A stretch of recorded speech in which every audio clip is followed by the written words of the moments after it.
Selamat siang semuanya. Yang kami hormati Ibu Anggia Fitriani selaku dosen mata kuliah Konseling Populasi Khusus serta teman-teman dari kelas Y7A yang kami sayangi. Perkenalkan, kami dari kelompok 4 ingin mempresentasikan tentang materi kami yaitu kajian klien penyakit kronis. Sebelumnya, kami terdiri dari 7 orang anggota. Yang pertama ada saya, Dika Anggraini Saputri selaku moderator. Yang kedua ada Kak Fitria Kaisih Palupi. Yang ketiga ada Bapak Puji Eko Santoso. Yang keempat ada Kak Amelia Ramadanti. Yang kelima ada Kak Erika Juliani. Yang keenam ada Kak Juanita Greselia Sabuna, dan yang terakhir yaitu ada Kak Dwi Puspitasari. Dalam kesempatan kali ini kami akan membahas 8 poin tentang penyakit kronis. Yang pertama yaitu ada pengertian dari penyakit kronis itu sendiri, yang kedua adalah jenis-jenis penyakit kronis, yang ketiga adalah karakteristiknya, faktor-faktor penyakit kronis, kemudian ada dampak dari penyakit kronis, kemudian ada cara penanganannya, serta layanan konseling dan juga pelaksanaannya. Nah, untuk materi pertama yaitu terkait dengan pengertian dari penyakit kronis akan disampaikan oleh rekan saya yaitu Kak Erika Juliani. Untuk waktu dan waktu presentasinya kami persilahkan. Pengertian penyakit kronis merupakan jenis penyakit degeneratif yang berkembang atau bertahan dalam jangka waktu yang sangat lama, yakni lebih dari 6 bulan. Orang yang menderita penyakit kronis cenderung memiliki tingkat kecemasan yang tinggi dan cenderung mengembangkan perasaan hopelessness dan helplessness karena berbagai macam pengobatan tidak dapat membantunya sembuh dari penyakit kronis. Sarafino 2006. Definisi penyakit kronis menurut WHO World Health Organization adalah penyakit yang terjadi dengan durasi panjang yang pada umumnya berkembang secara lambat serta terjadi akibat faktor genetik, fisiologis, lingkungan, dan perilaku. Jenis penyakit kronis menurut Christensen et al. 2006 ada beberapa kategori penyakit kronis, yaitu lived with illnesses, mortal illnesses, at-risk illnesses. Yang pertama ada gagal jantung, 2 stroke, 3 diabetes, 4 hipertensis, 5 kanker.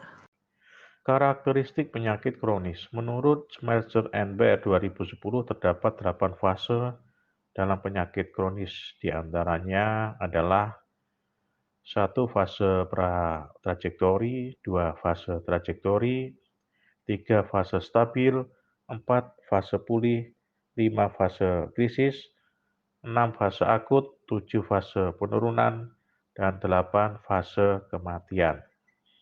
Sedangkan menurut McKenna dan Corin 2010 dalam Goodman et al. 2013, penyakit kronis pada umumnya memiliki karakteristik di antaranya adalah A. Penyebabnya belum pasti, B. Multiple faktor risiko, C. Periode laten yang panjang, D. Nyeri berkepanjangan, E. Ketidakmampuan atau gangguan fisiologis. Lalu lanjut pada faktor penyebab. Gaya hidup kurang sehat seperti jarang berolahraga atau makan sembarangan berpotensi menimbulkan penyakit kronis. Penyakit ini makin sering menyerang orang-orang muda di kelompok usia produktif akibat terlalu sibuk bekerja sehingga kurang memperhatikan kondisi kesehatan. Namun, khusus pada remaja, faktor risiko utamanya adalah di antaranya gaya hidup buruk seperti merokok, minum minuman keras, narkotika, dan obat-obatan terlarang. Kemudian kebiasaan makan yang tidak sehat, lalu kurang bergerak atau berolahraga. Dampak penyakit kronis meliputi 1, dapat menimbulkan gangguan pertumbuhan serta menyebabkan pubertas terhambat. Kemudian penampilan body image, di antaranya adalah bentuk fisik yang berbeda dibandingkan dengan remaja sehat lainnya. Kemudian perkembangan sosial dan emosi anak dengan kondisi kronis, perkembangan psikososialnya lebih rendah daripada anak yang normal. Kemudian kemandirian atau independen atau dependen pada anak dengan kondisi kronis sangat bergantung pada orang tuanya atau lainnya, termasuk dengan dokternya.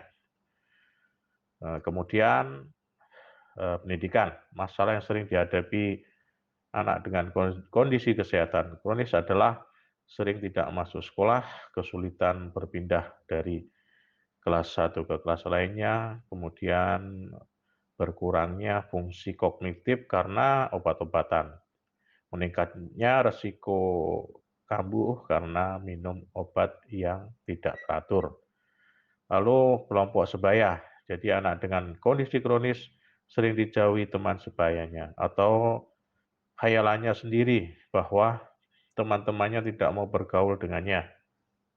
Jadi mereka seringkali merasa terasing dan ditolak dari lingkungannya sehingga menarik diri dari lingkungan. Lalu pekerjaan, dibanding dengan remaja yang tidak mengalami penyakit kronis, kelompok remaja dengan kondisi kronis ini biasanya kelak pada saat dewasa lebih sedikit yang mendapatkan pekerjaan tetap serta berkarir. Kemudian perilaku yang berisiko. Penggunaan obat-obat terlarang pada remaja dengan kondisi kronis dapat memberikan kontribusi bermakna pada morbiditas dan mortalitas. Kemudian terhadap keluarga. Orang tua menjadi merasa bersalah, frustasi, cemas, dan depresi terhadap penyakit yang diderita anaknya. Bagi anak atau anggota keluarga yang lain, waktu kebersamaan dengan orang tua akan berkurang. Lalu kita berlanjut cara penanganan penyakit kronis. Pola hidup sehat yang bisa diharapkan untuk membantu menurunkan risiko penyakit kronis diantaranya adalah dengan mengkonsumsi makanan yang sehat, lalu mengelola stres. Selanjutnya adalah berhenti merokok bagi yang perokok, kemudian rutin berolahraga, lalu cukup istirahat atau tidur. Kemudian mencari tahu riwayat kesehatan orang tuanya. Assalamualaikum warahmatullahi wabarakatuh. Saya Dwi Puspitasari akan membacakan slide ke-8. Layanan konseling. Konseling berpusat pada klien. Tujuan konseling berpusat pada klien yang pertama adalah menciptakan suasana yang kondusif bagi klien untuk mengeksplorasi diri sehingga dapat mengenal hambatan pertumbuhannya. Yang kedua, membantu klien agar dapat bergerak ke arah keterbukaan, kepercayaan yang lebih besar kepada dirinya, keinginan untuk menjadi pribadi yang mandiri dan meningkatkan spontanitas hidupnya. Yang ketiga, menyediakan iklim yang aman dan percaya dalam pengaturan konseling sedemikian sehingga konseling dengan menggunakan hubungan konseling untuk self-exploration menjadi sadar akan blok hambatan kepertumbuhan. Lalu di sini ada teknik konseling. Yang pertama, acceptance. Artinya konselor menerima klien sebagaimana adanya dengan segala masalahnya. Jadi sikap konselor adalah menerima secara netral. Yang kedua, congruention. Artinya karakteristik konselor adalah terpadu sesuai kata dengan perbuatan dan konsisten. Lalu yang ketiga, understanding. Artinya konselor harus dapat secara akurat dan memahami secara empati dunia klien sebagaimana dilihat dari dalam diri klien. Yang keempat, non-judgmental, artinya tidak memberi penilaian terhadap klien, akan tetapi konselor selalu objektif. Lalu slide ke-9, penata laksanaan. Yang pertama, pendidikan kesehatan. Yang kedua, merespons terhadap emosi. Yang ketiga, melibatkan keluarga. Yang keempat, melibatkan pasien. Yang kelima, melibatkan tim multidisiplin. Yang keenam, menyediakan perawatan yang berkelanjutan. Yang ketujuh, menyediakan pelayanan rawat jalan yang komprehensif. Dan yang ke-8, merujuk ke kelompok pendukung, kelompok sebaya atau kelompok penyakit sejenis. Yang ke-9, mengembangkan teknik menolong diri sendiri. Ke-10, pembatasan. Dan yang terakhir, ke-11, perawatan di rumah sakit. Baik, selanjutnya nama saya Fitri Kasih Palupi. Saya akan melanjutkan presentasi dari teman saya sebelumnya. Yang akan saya presentasikan di sini adalah laporan observasi pada klien penyakit kronis. Pertama-tama saya akan memaparkan identitas dari klien penyakit kronis, yaitu yang bernama dengan panggilan nama Rio, jenis kelamin laki-laki, usia 9 tahun, asal dari Jakarta Selatan. Penyakit yang diderita adalah kelainan jantung bocor. Rio lahir dengan normal dan tumbuh normal seperti anak pada umumnya, namun ternyata Rio memiliki kelainan jantung dari lahir, yakni jantung bocor. Pertama diketahui Rio memiliki kelainan jantung bocor adalah pada usia Rio 1 minggu setelah lahir. Pada saat itu, gejala yang terlihat pada Rio adalah sesak napas, sedikit biru di kuku-kuku tangan dan kaki, dan sakit batuk dan flu. Setelah diperiksa di dokter anak, ternyata Rio harus diperiksa ke dokter spesialis jantung. Setelah melakukan beberapa tes dan pemeriksaan pada Rio, ternyata dokter menyatakan bahwa Rio memiliki kelainan jantung bocor bawaan lahir, yaitu jenis ASD dan VSD. Kemudian saya akan memaparkan latar belakang dari penyakit kronis yang diderita oleh anak bernama Rio. Pada saat umur 8 bulan, Rio mendapatkan jadwal untuk dilakukan operasi besar, namun dari pihak keluarga menolak dan alasan masih terlalu kecil. Kemudian, orang tua Rio melakukan second opinion dengan mendatangi beberapa rumah sakit dan dokter spesialis jantung anak di beberapa rumah sakit di Jakarta. Pada salah satu rumah sakit di Tangerang, Rio diperiksa oleh salah satu profesor, dan profesor mengatakan bahwa Rio tidak harus dilakukan operasi sesegera karena beberapa pertimbangan. Dari sejak itu, Rio hanya melakukan kontrol di rumah sakit setiap bulan atau 2 kali dalam sebulan dan sesuai kebutuhan sampai pada umur 5 tahun. Profesor tersebut menyatakan bahwa ASD Rio yang 2 lubang sudah menutup dengan sendiri karena Rio tumbuh dan berkembang dengan baik dan sehat. Namun pada jenis jantung bocor VSD melebar karena posisinya di dekat pintu katup. Pada saat itu profesor menyatakan untuk dipantau lebih dahulu sampai dengan umur 7 tahun. Pada saat itu Rio sering mengalami lemas dan sesak napas. Kemudian Rio melakukan beberapa check up dan tes, dan dokter mengatakan Rio harus segera melakukan operasi besar sebelum lubang semakin membesar dan merusak katup jantungnya. Kemudian Rio dirujuk ke rumah sakit besar di Jakarta, yakni RSCM, karena beberapa alat untuk melakukan operasi hanya ada di sana. Rio melakukan beberapa tindakan. Yang pertama adalah TEE 2 kali. TEE adalah suatu tindakan endoskopi melalui mulut dan kerongkongan untuk memasukkan suatu alat dan kamera ke dalam jantung dan pembuluh darah untuk melihat lebih jelas kondisi jantung dan pembuluh darah. Setelah melakukan TEE sebanyak 2 kali, dinyatakan pertama ada penyempitan pembuluh darah sebanyak 2 penyempitan yang ke arah hati dan aorta. Kedua, harus melakukan kateterisasi. Kateterisasi adalah prosedur medis untuk mendeteksi gangguan atau kelainan pada jantung. Kemudian yang terakhir, Rio harus melakukan operasi besar dikarenakan kateterisasi yang dilakukan prosedur medis itu ternyata tidak bisa dilakukan dengan sempurna. Akhirnya dokter memutuskan untuk melakukan operasi besar, yaitu pembukaan jantung pada Rio. Baik, saya Juanita Grisela Sabuna dengan NPM 2018 015 00068. Di sini saya akan melanjutkan materi berikutnya, yaitu permasalahan yang sering muncul. Masalah kesehatan Rio yang sering muncul adalah Rio tidak bisa melakukan aktivitas yang berlebihan. Rio pun tidak bisa mengkonsumsi makanan sembarangan. Segala asupan yang diberikan kepada Rio harus sesuai dengan anjuran dokter. Daya tahan tubuh Rio juga menjadi sedikit lemah sehingga mudah terkena dan tertular virus. Rio juga sering merasa kelelahan dan menyebabkan sesak nafas karena kerja jantung yang berlebihan. Namun, di luar dari kondisi Rio, ia pun ingin seperti anak-anak lainnya yang bermain dan melakukan aktivitas layaknya anak pada umumnya. Analisis kebutuhannya yaitu dilihat dari kondisi Rio saat ini, ia harus mengkonsumsi makanan sehat dan harus secara berkala berkonsultasi melakukan pemeriksaan jantung, serta mengkonsumsi beberapa vitamin dan obat-obatan tertentu sesuai anjuran dan pengawasan dokter. Lalu potensi yang dapat dikembangkan yaitu Rio merupakan anak yang mudah bergaul, ceria, serta senang bersosialisasi. Dan ia pun memiliki kegemaran dalam bidang olahraga berenang. Rio merupakan salah satu siswa di sekolah dasar swasta di Jakarta Selatan. Saat ini Rio sudah bisa menghafal beberapa juz di Al-Quran. Segala potensi yang dimiliki Rio dapat dikembangkan dengan Rio bisa menjadi anak berprestasi, dan potensi tersebut dapat membuktikan bahwa Rio bertumbuh dan berkembang seperti anak-anak pada umumnya, walaupun dengan keterbatasan aktivitasnya. Materi selanjutnya akan disampaikan oleh teman saya. Terima kasih.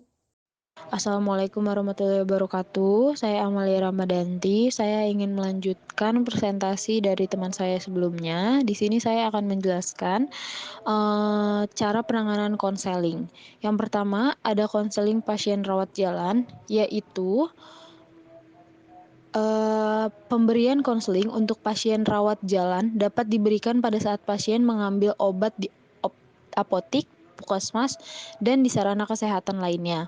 Nah, konseling pasien rawat jalan ini diutamakan pada pasien yang pertama menjalani terapi untuk penyakit kronis dan pengobatan jangka panjang, yaitu misalnya seperti jantung, diabetes, TBC, atau epilepsi, HIV atau AIDS. Terus yang kedua, mendapatkan obat dengan bentuk sediaan tertentu dan dengan cara pemakaian yang khusus, misalnya suppositoria, enema, inhaler atau injek insulin, dan lainnya. Nah, yang ketiga, mendapatkan obat dengan cara menyimpan yang khusus, misalnya insulin dan lain-lain. Nah, yang keempat yaitu mendapatkan obat-obatan dengan aturan pakai yang rumit, misalnya pemakaian kortikosteroid dengan stepping down. Nah, itu untuk konseling pasien rawat jalan. Yang kedua itu ada konseling pasien rawat inap.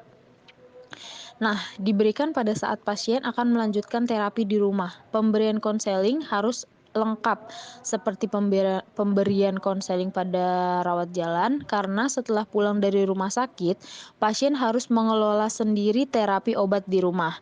Selain pemberian konseling pada saat akan pulang, konseling pada pasien rawat inap juga diberikan pada kondisi sebagai berikut. Contohnya, pasien dengan tingkat kepatuhan dalam minum obat rendah. Yang kedua, kadang-kadang dijumpai pasien yang masih dalam perawatan tidak meminum obat yang disiapkan pada waktu yang sesuai atau bahkan tidak diminum sama sekali. Terus adanya perubahan terapi yang berupa penambahan terapi, perubahan regimen terapi maupun perubahan rute pemberian gitu. Nah, itu adalah cara penanganan konseling.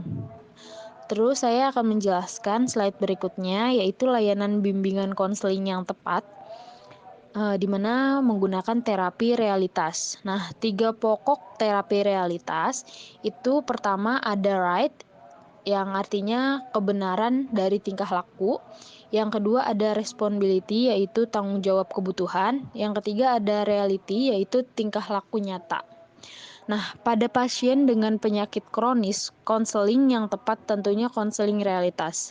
Kenapa? Karena konseling realitas berpusat pada klien dan perumahan pada klien. Dalam hal ini, klien adalah pasien. Terapi realitas adalah suatu sistem yang difokuskan kepada tingkah laku sekarang. Terapis ini berfungsi sebagai guru dan model serta mengonfirmasikan klien dengan cara-cara yang bisa membantu menghadapi kenyataan dan memenuhi kebutuhan dasar tanpa merugikan dirinya sendiri ataupun orang lain. Inti terapi realitas adalah penerimaan tanggung jawab pribadi yang dipersamakan dengan kesehatan mental. Terus terapi realitas yang menguraikan prinsip-prinsip dan prosedur-prosedur yang dirancang untuk membantu orang-orang dalam mencapai suatu identitas keberhasilannya, yang diterapikan pada psikoterapi, konseling pengajaran, kerja kelompok, konseling perkawinan, pengelolaan lembaga, dan perkembangan masyarakat. Nah, itu dia yang bisa saya jelaskan pada slide ke-13 dan 14. Untuk kesimpulan dan sarannya akan dijelaskan oleh teman saya selanjutnya. Sekian, terima kasih. Assalamualaikum warahmatullahi wabarakatuh. Selanjutnya yaitu kesimpulan dan saran. Kami dari kelompok 4 menyimpulkan bahwa penyakit kronis dapat diderita oleh semua orang, baik dari kelompok usia manapun ataupun dari tingkat sosial ekonomi dan budaya manapun. Penyakit kronis cenderung menyebabkan kerusakan yang bersifat permanen, yang memperlihatkan adanya penurunan atau menghilangnya suatu kemampuan untuk menjalankan fungsi, terutama untuk fungsi muskuloskeletal atau salah satu gangguan yang biasa terjadi pada bagian otot, tulang, sendi hingga ligamen dan juga organ-organ penginderaan.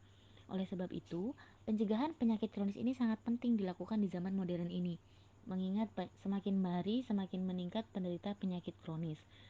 Diperlukan kesadaran diri dari individu untuk pencegahan penyakit kronis, yaitu dengan sadar perlunya berolahraga secara teratur, menjaga pola makan yang sehat, istirahat yang cukup, dan melakukan kontrol kesehatan secara teratur dan berkala.